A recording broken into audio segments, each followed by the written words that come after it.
This is not a moa.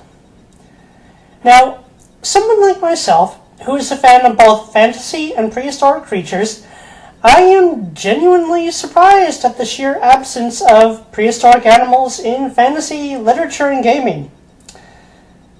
Honestly, they're barely there. And even Dungeons & Dragons only has a single page or two on dinosaurs, when there are so many awesome ones to encounter.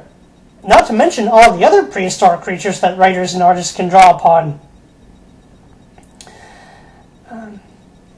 On the rare occasion that they are included, they're often misrepresented. An animal identified as one creature will often actually have many aspects of one completely different. And this is one example. Moa, the ancient ratites of New Zealand, were grazers and maybe some browsers. Not too different from ostriches and rhea today, but quite a bit slower and in no way hunters at all. If anything, the bird on this card in fact resembles Diatryma, a species that lived not long after the extinction of the non-avian dinosaurs, and came from a completely different bird lineage than the moa. Diatryma, or Gastornis, as it has been renamed, I don't know how recently, has been renamed based on the first name given holds precedence in rule in paleontology, even though I prefer the name Diatryma, had a very heavy beak that was indeed capable of carnivory, even though the creature's role as a predator is disputed. And that's a whole other discussion that I touch upon in my fossil entry Terror Birds video. This card was released in the Archenemy expansion of 2010. I was a little surprised it was that recent.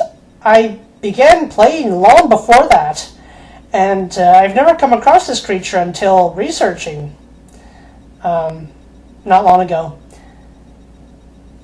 Of course, given that there are still hundreds of Magic the Gathering cards that I haven't seen, maybe not that surprising. I am, however, a major prehistoric animals fanboy, in case that wasn't blatantly obvious already. So, I thought I should have come across this, looking around at some point.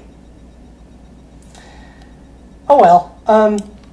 So, in terms of the usability of the card itself, it's okay. There are some better options. It costs 3 mana to play, one of which must be a forest land. Then, on your next turn, you must pay its mana cost again to keep it in play. That's what the echo means.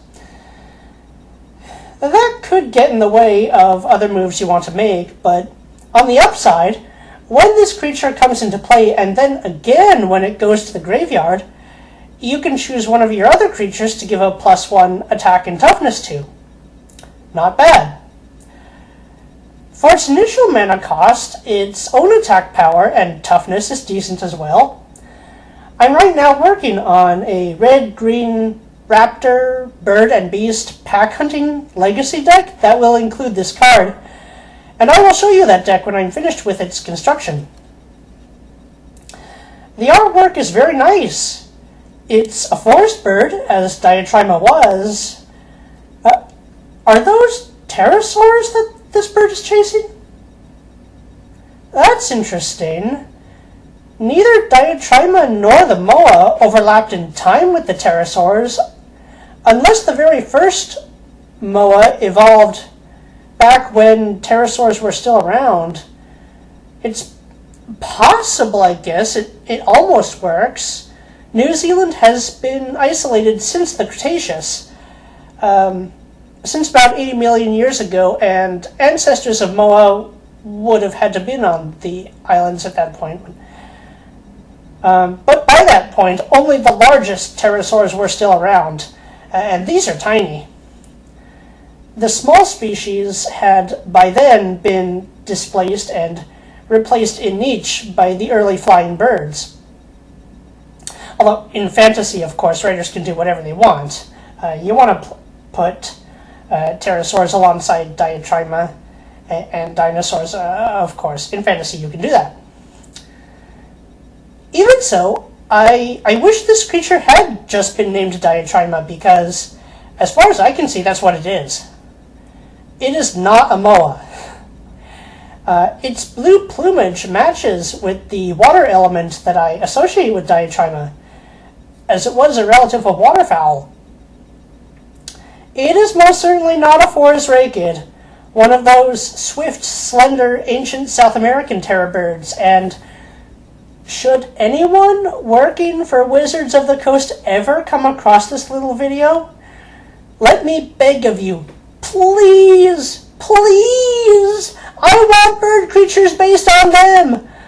I want Forest Rakos and Kalinkin. This one I'm calling Diatryma.